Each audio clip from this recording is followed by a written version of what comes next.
Kemudian yang berikutnya yaitu di dalam surat Al-A'raf ayat 17 tadi, wa min khalfihim, saya akan menghalangi kamu dari arah belakang.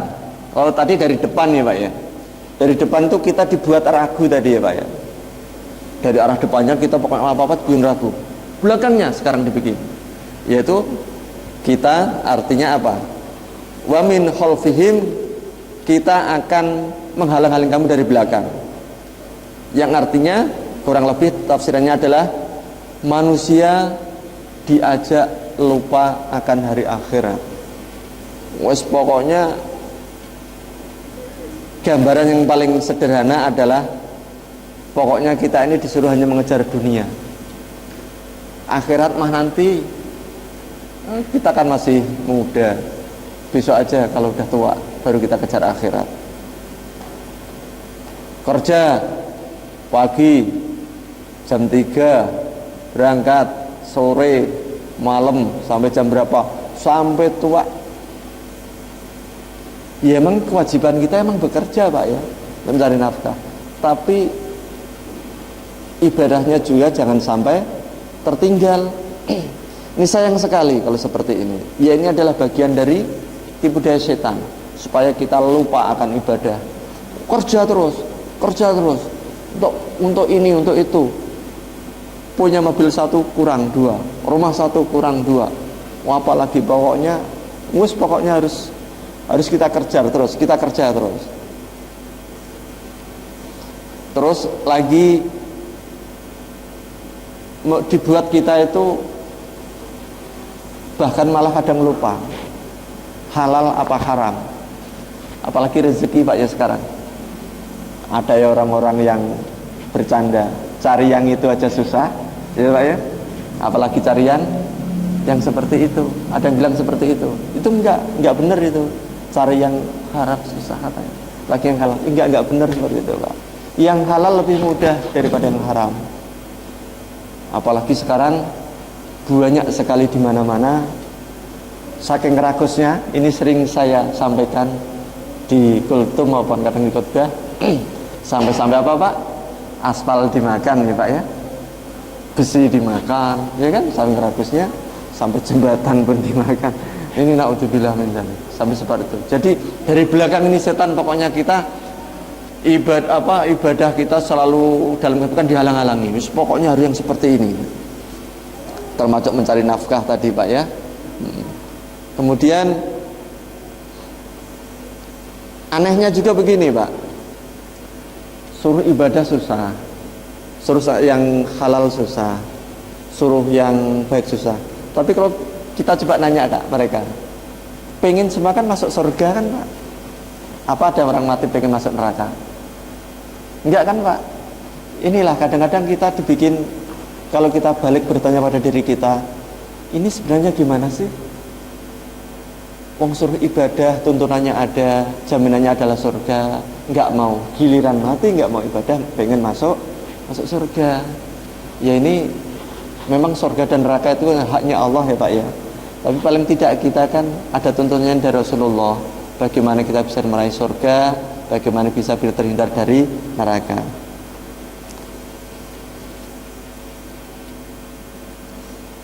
Ini ada di dalam Al-Quran, di dalam Quran surat Al-Baqarah ayat 172 yang artinya, hai orang-orang yang beriman, makanlah di antara rezeki yang baik-baik yang kami berikan kepadamu, dan bersyukurlah pada Allah jika benar-benar kamu menyembah. Ini Pak, suruh makan yang baik-baik walaupun sedikit, syukur bisa banyak Pak ya, alhamdulillah. Dan selalu bersyukur. Sekarang ada sepeda, alhamdulillah. Sekarang ada motor, alhamdulillah. Besok ada mobil, alhamdulillah. Sekarang makan ada telur, ada ini, alhamdulillah. Coba kita ingat flashback sedikit Pak. 2 pekan yang lalu saudari yang di Cianjur, seperti apa kita rasakan. Hujan seperti ini, ya kan, panas dingin gak jelas, rumah gak ada, rumah rata. Kebayang gak Pak kita? Masya Allah, semoga kita ini jadikan hamba yang selalu bersyukur ya Pak. Amin, amin ya rabbal alamin. Kemudian yang ketiga yaitu wa'an aimanihim.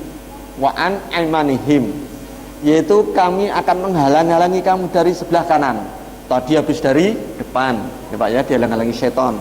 Kemudian dari belakang, udah kan tadi Pak ya. Sekarang dari sebelah kanan kita. Dari sebelah kanan kita, dari arah kanan kita. Nah, bagaimana caranya? Yaitu manusia dibuat susah untuk beribadah. Males Pak. Pokoknya suruh ajak sholat, males. Tapi kalau diajak ini, ayo, gitu kan? Ini giliran jajah, wah, males gitu. Wah, barusan azan, nanti aja lah. Iya kan? Giliran udah selesai, udah komat loh, kan baru komat. Karena gitu kan? Ya ini memang banyak kejadian yang seperti ini. Kemudian berat sekali untuk melangkah ke masjid. Padahal Pak ya, banyak yang dikisahkan, banyak yang dinasihatkan kita oleh ustadz-ustadz kita bahwa Rasulullah SAW di dalam hadisnya, siapa yang berangkat dari rumahnya dengan berwudu, ya kan, berjalan menuju masjid, maka setiap langkahnya, langkah kanannya akan menghapus dosanya, dan sebelah kiri akan mengangkat derajatnya. Kebayang nggak Bapak? Pernah nggak Bapak menghitung Pak? Saya dulu pernah Pak, saya buktikan. Sini ke rumah saya itu 250 langkah. Jadi kanan kiri gitu Pak. Jadi saya lepas dari sini, keluar dari masukin sandal. Ya kalau menghitung tentu kita nggak boleh bicara Pak. Nanti kalau bicara lewat kan. 1, 2, 3, 4. Coba Bapak. Pak Untoy pernah ngitung katanya hampir 500 Pak ya? Atau lebih berapa? 600, Masya Allah. Itu baru sekali jalan nggak Pak? Baliknya kalau PP berapa Pak? 1200 langkah. Kebayang nggak Pak pahala kita Pak? Dosa-dosa kita digugurkan, ya kan? Yang kaki kita itu mengangkat derajat kita pahala. Coba Pak, nanti coba Pak Nur atau Bapak siapa aja, coba deh iseng-iseng Pak. Nanti mulai keluar, masukkan sandal, hitung 1, 2, 3, 4, busuk Pak. Ingat Bapak nanti pasti, wah ya Allah, 200 langkah ternyata berangkat besok. Nanti PP-nya Bapak hitung nggak? Masya Allah, kenapa dibuat susah? Ini adalah salah satunya ini tadi Pak, kerjaan iblis setan dari belakang. Jangan sang masjid, ngapain sih? Gitu loh. Apalagi sholat berjamaah, wah susah banget. Ini adalah kelakuan iblis setan laknatullah.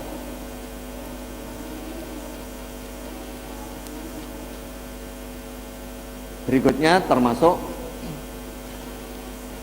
dihalang-halangi susah untuk ke majelis taklim atau menuntut ilmu. Kadang-kadang ada aja, wah aku lebih ini ada urusan ini, urusan itu, urusan ini, urusan itu. Kecuali emang kalau ada kerjaan atau ada kesibukan atau udah ada kebiasaan yang harus apa, yang seperti itu kita maklumi. Tapi kalau misalkan hanya leha-leha istilahnya Pak ya, tidak ada seperti itu, kita sayang. Inilah bagian dari kerjaan setan iblis laknatullah tadi.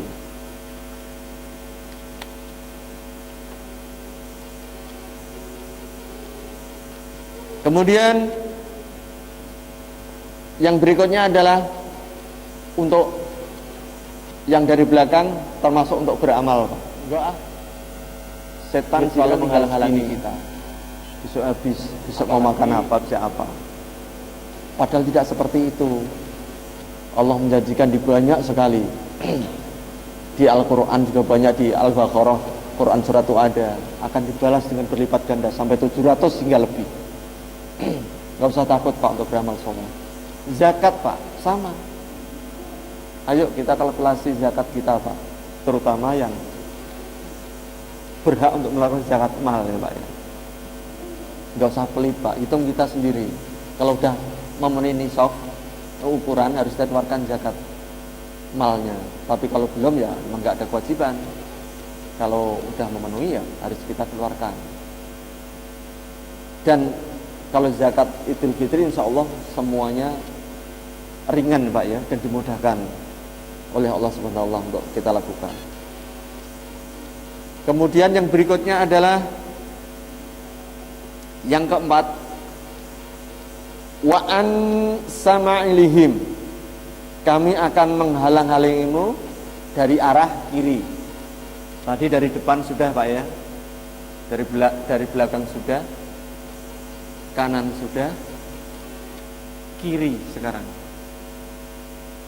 Kebayang nggak Pak, kita sampai dikepung setan iblis yang laknat seperti ini. Nah, bagaimana caranya? Yaitu syaitan selalu membisikkan kita, mengajak kita untuk berbuat maksiat. Wah, yang namanya maksiat tidak usah disuruh Pak, nggak jauh-jauh beda Pak. Mulai dari mata kita, penglihatan kita, pendengaran kita, lisan kita, tangan kita, kaki kita. Kebayang Pak, kalau kita dibukakan Allah maksiat kita, malu kita Pak. Ketemu bapak-bapak aja malu kita, saking banyaknya maksiat kita, dosa kita. Mata kita sepanjang jalan, ya kan Pak? Kita nggak bisa bohong karena katanya kita masih normal. Lihat yang bening sedikit, apa Pak Aman? Wah, Masya Allah, ya kan Pak ya? Iya, apalagi di jalan, ya kan? Masya Allah. Melihat yang ini, yang itu, ya kan? Wih, gitu kan? Apalagi pendengaran sama Pak. Tiap pagi Pak Untoyo dan Pak Lehannya mendengar nyetel sholawat. Kalau Jumat ada bacaan Al-Quran, begitu indahnya, enaknya. Kadang-kadang kan masa bodoh. Beda kalau mendengar yang Pak? Yang itu seharian penuh di YouTube sampai goyang-goyang ini kadang. Ya ini bagian dari itu, seperti itu. Pokoknya setan ini harapannya itu di Al-Quran juga ada Pak. Seolah-olah itu kita dibuat yang baik itu bagi dia dianggap jelek, terus yang jelek dianggap dia itu baik. Inilah untuk menipu kita. Itu kerjaan setan seperti itu Pak. Naudzubillah min dzalik ya Allah. Apalagi sekarang banyak sekali yang namanya unsur-unsur dan penyebab-penyebab perzinahan. Bapak, mungkin kita tidak bisa bohong ya Pak ya. Mungkin kita bisa melihat di Facebook, ya kan Pak? Mungkin dilihat apa, kadang-kadang klik, ya kan Pak? Padahal kita nggak pernah ngeplay apa-apa, ngerti muncul, ya kan Pak? Inilah salah satu Pak, di mana-mana Pak. Dengan mudahnya sekarang ada akses, kalau mau melihat ini itu tinggal klik, coba. Ini kalau nggak setan laknat Allah, yang kita sayangkan adik-adik kita kan Pak, yang masih di bawah umur itu. Nah ini terus bagaimana kalau kita seperti inilah liciknya, hebatnya setan laknat Allah Pak. Pokoknya kita dibikin apa ya, dibikin lalai, padahal sebenarnya itu menipu sama kita. Kemudian yang berikutnya ini Pak, penyakit yang paling kronis kita, dia termasuk dengki itu Pak. Dengki ini kan sebenarnya kan awal-awalnya kan juga siapa sih penyebabnya? Nggak ada lain Pak, si iblis. Karena mereka kedengkiannya mereka Adam dan Hawa di surga, dia nggak mau sujud, dilaknat Allah, dikeluarkan. Awalnya kan itu Pak, dengkinya dia itu. Awal ketinggian sampai merajalela ke sini, sampai anak Adam, Qabil dan Habil ceritanya Pak ya.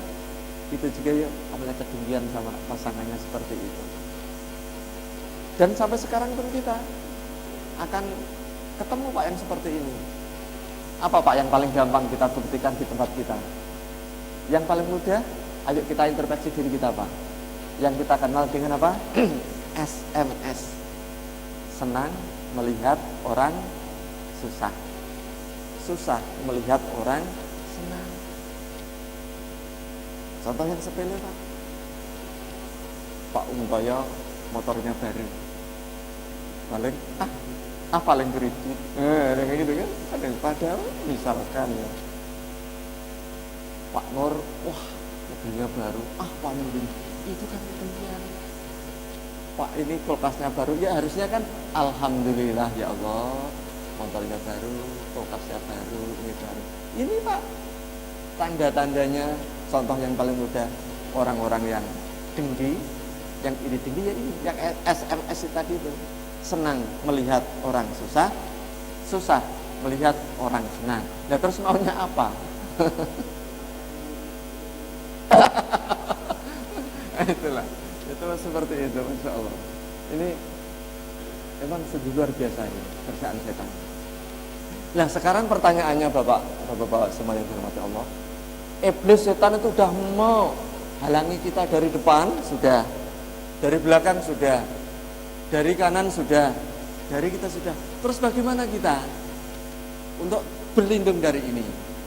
Ini dikisahkan dari ulama. Ada jalan biar terhindar dari kepungan setan dari depan, dari belakang, dari kanan dan kiri. Masih ada jalan, yaitu kemana? Atas dan bawah. Bagaimana caranya? Kalau ke atas, sebagaimana yang telah ditunjukkan pada ulama kita, angkat tangan kita. Ya Allah, berdoa, mohon kepada Allah. Masih ada jalan Pak. Masih ada, jangan pesimis bahwa setan dari depan, dari belakang, kanan, kiri. Masih ada jalan. Masih ada Allah. Yang pertama ke atas, yang kedua ke bawah. Bagaimana caranya? Bersujud. Tatkala kita bersujud kepada Allah, mohonlah doa di situ. Sujud, mohon sama Allah. Ini setan akan hengkang. Hengkang setan.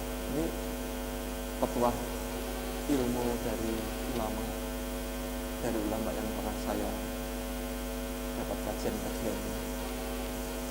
Jadi memang kita sampai mati Pak. Makanya seperti Sabtu kemarin saya sampaikan, yang dulu pernah saya sampaikan sedikit Pak ya, waktu itu Pak, di antara 7 hal untuk menghindari azab kubur ya Pak, pernah saya sampaikan ya waktu itu. Itu diantaranya kan ada yang keberapa itu Pak, yang ke-6. Itu kan kita selalu mohon kepada Allah untuk berlindung, a'udzubillahi minasyaitonir rajim, yang biasa dalam tahiyat akhir kan, Allahumma inni a'udzubika min adzabil kubur, Allahumma inni a'udzubika min adzabil jahannam, Allahumma fitnatul mahya wa mamati. Nah di sini Pak, aku berlindung dari Allah, dari setan, berlindung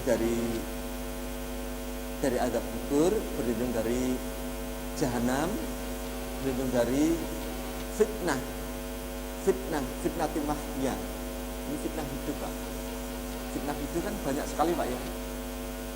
Yang bohong, yang benci, yang menipu, yang macam-macam. Dan yang terakhir fitnah mahya ya, wa mamati ini. Ini kerjaan setan. Setan ini Pak, sebelum sampai nyawa kita tenggorokan, masih Pak. Makanya sering, pernah nggak Pak bertemu dengan saudara-saudara kita atau orang yang menjelang meninggal atau sebagainya, pernah cerita nih, aku kemarin ketemu Mbak, aku dijak kakeknya. Pernah nggak Pak dengar seperti itu? Ditemuin ada kadang-kadang itu seolah-olah ibunya, seolah-olah bapaknya, seolah apanya. Tapi apa yang disenggapnya? Ayo ikut aku nanti tak jadi. Padahal itu iblis Pak. Makanya setiap kita nanti menemui siapa atau sakramatul maut siapa saja, di sini kan nggak ada lain. Allah, jangan yang lain. Kalau ngikut itu Pak, kalau dia ngikut itu yang seolah-olah ibunya datang, lalu bapaknya datang, ayo ikut aku, bukan ini nanti makan selamat, ikut. Nah ini Pak, wassalam akan banyak sekali Pak seperti ini. Saya berapa kali di sini aja, aku 2 kali Pak di dunia sini. Ya, dua-duanya udah meninggal, pernah cerita ke saya. Aku kemarin ketemu sudut coba bicara masalah kita oh ya, tapi mudah-mudahan husnul khotimah Pak ya, mudah-mudahan dilapangkan keburukan, diampuni dosa-dosanya, termasuk keluarga kita, bapak ibu kita, anak-anak kita semuanya yang sudah meninggal, semoga ampuni dosa-dosanya, diterima amal ibadahnya. Sampai sini Pak sedikit yang saya sampaikan, barangkali ada unek-unek atau mau ditanyakan. Kalau bisa ya saya jawab, kalau nggak bisa ya mungkin nanti DM. Silakan Pak, kalau ada yang mau Bapak nanyakan.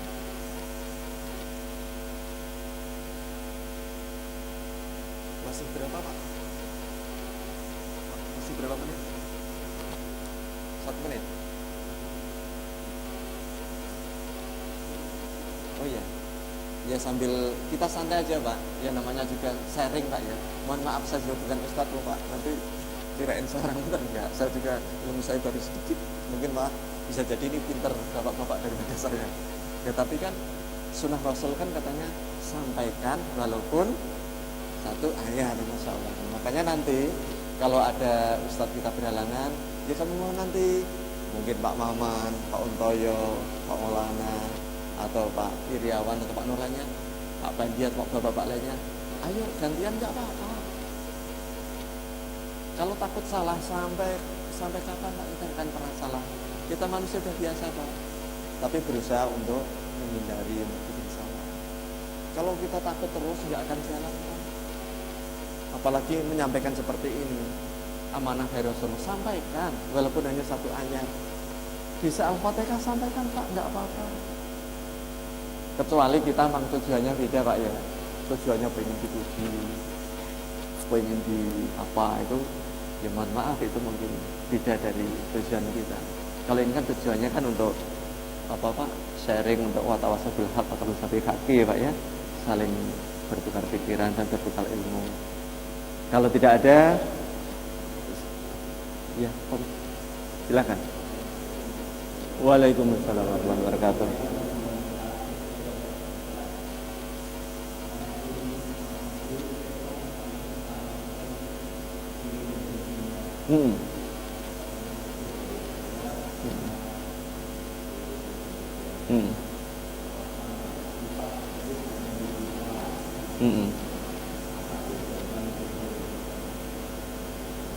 Ya diantaranya itu memang ini Om, yang namanya kerjaan setan ya, berbagai cara akan diambil, tapi paling tidak yang paling mudah adalah diantaranya adalah berta'awud ya, a'udzubillahi minasyaitonirrajim ya Pak. Terus yang kedua, banyak mengingat Allah atau berzikir dimanapun Pak. Apalagi pernah Rasulullah bersabda, istighfarlah ya kan, minimal berapa sehari? 70 atau 100 Pak ya, ada yang 70 dan 100. Di antaranya adalah itu yang paling sederhana. Ada kajian banyak Om, insya Allah nanti pekan depan akan saya sampaikan itu cara ini untuk menangkal ini tadi, untuk menangkal kejahatan setan-setan ini. Ini insya Allah pekan depan akan saya sampaikan, kita sambung lagi dari kejahatan yang luar biasa setan ini. Nanti insya Allah ada tip-tipnya besok, insya Allah pekan depan. Semoga kita kasih umur panjang, kita ketemu lagi. Dan saya mohon maaf barangkali yang sampaikan ini banyak salah, karena yang benar hanyalah datang dari Allah. Kalau ada yang benar datang dari Allah. Kalau yang salah ada sematang datang dari saya. Kami akhiri dengan doa kafaratul majlis. Subhanallahumma wa bihamdika asyhadu an la ilaha illa anta astaghfiruka wa atubu ilaik. Billahi taufiq wal hidayah. Assalamualaikum warahmatullahi wabarakatuh.